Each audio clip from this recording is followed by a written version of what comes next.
sure that you can draw a conclusion that a number of African countries are faced with these challenges. So in the first instance, the South African government's orientation to development and growth is that the state must take an active role. So the state can't just be a spectator, but the state must be deliberate and interventionist in the manner in which it seeks to resolve the challenges that are experienced in a country.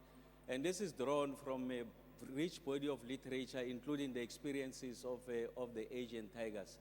And the President of the Republic, President Ramokgopa, took a view that in country, and this was an articulation that existed even before the arrival of COVID-19. So what COVID has done was to accentuate an already dire economic situation. It has surfaced, if you like, serious tensions and divisions in society, and also the fact that there's huge levels of inequalities that are experienced in the country. So President Ramaphosa took a view that the apex office in the land, the office of the president, will be the one that is going to champion the recovery effort, and that infrastructure is going to be key in that recovery effort. And we also know that there's issues around lack of capacity utilization, there's issues around poor growth that is stunted, the fact that a significant proportion of people on the continent still have difficulty in accessing clean potable water. They don't have access to good quality roads. So the issue around universal access is key to the resolution of the South African problem and the African problem, and the issue of sustained and resilient growth is key in this effort. So from the South African perspective, we took a view that there's a need for us to attack what we call the structural impediments. So what are these things that exist in legislation, in pieces of regulation that undermines the ability of the state to execute and prosecute its function, to attract private sector participation? Because from the South African perspective, we take a view that private sector is indispensable to the resolution of the problems of the country, the issues of growth, development,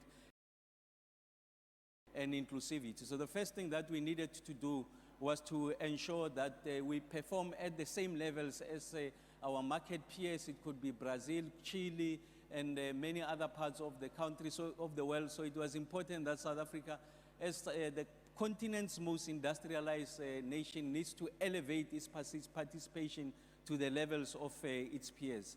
And then there are issues around a range of vulnerabilities that arises as a result of these structural disadvantages. So the first one was the geographic location of the continent, our ability to access some of the lucrative markets. So you needed efficient and reliable ports, and that the cost of transporting goods, whether you are exporting or importing, has to be brought down. The efficiency of the network must be such that it supports issues of growth going into the future, and also the need for us to diversify. If you look at the majority of African economies, there's high levels of concentration. So it is important that we begin to diversify so that you are not overexposed to externalities and you become vulnerable to issues that you can't control yourself as a result of concentration. And for that to happen, you need to attract high levels of investments. And then in rebuilding the economy, the president took a view that the introduction of this office in the presidency must do a few things. The first one is that African countries are renowned or notorious for their inability to translate plans into actual or plans into actual reality. So implementation is one of the key impediments on the African continent, including South Africa. The technical and financial engineering ability of the state is missing. The state, in many instances, has been hollowed out. It relies heavily on consultants to come and perform some of the most basic and menial functions that should be executed by the state. So it is important that the state must build its own capacity. And in doing that, we need to build infrastructure, especially what we call the network industries, energy, water, transport, and ICT infrastructure, because of their employment absorption capacity and the degree to which they are able to ensure that there's inclusivity. And then the opportunities that arises as a result of the advent of the Africa Continental Free Trade Area. It means that South Africa can be able to transact and ensure that it does trade with peer countries on the continent so that we are able to bolster or realize the latent capacity and potential of the African continent. And then the other one is our ability to galvanize, if you like, the domestic financial resources. So South Africa might be in a very unique place because there's a big pool of liquidity that's resides in the country, but the state has no capacity to tap into that liquidity because the state has lost the technical and financial engineering capacity. So what are some of the things, just two things that we are doing in conclusion? The first one is that the state must exploit its convening power.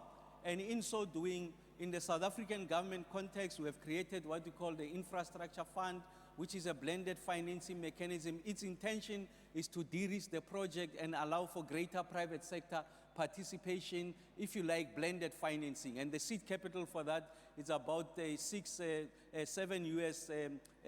billion that has been injected in that.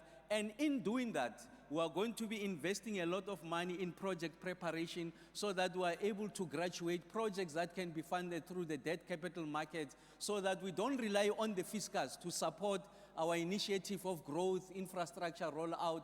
We need to tap into the big pool of private sector liquidity, and for us to be able to achieve that, we need to package a project in a manner that they appetize the private sector to participate, and in doing that, you need to ensure that you provide significant resources. So project preparation is a key part of the work that we are doing, and some of the MDBs that we have been engaged with are listed those in there, but the AFDB is key in that. And then in conclusion, we think that there are a number of financing options that we should exploit.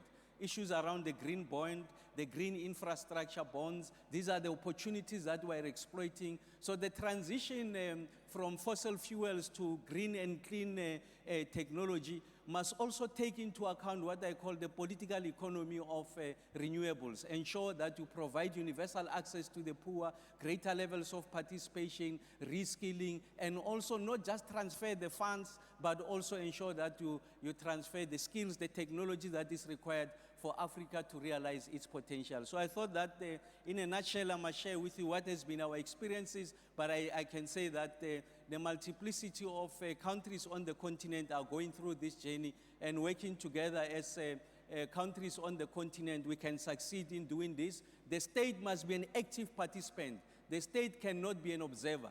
The state must determine the terms, the state must lead, then the private sector will come, and the Europeans will come to work with us, working on our own domestically defined agenda to develop and grow African economies. Thank you very much, Program Director.